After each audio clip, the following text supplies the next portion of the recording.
unit on over here and push the 6 cents button.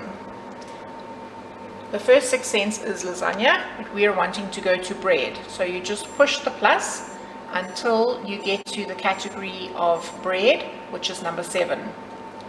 Tick that, and then there's some categories within bread.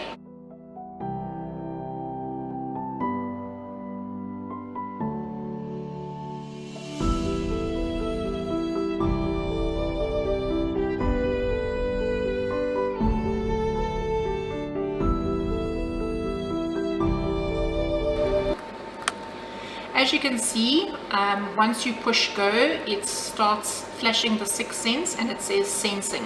So you do not need to put in a time or temperature. It's going to use humidity sensors and stop when the bread is done.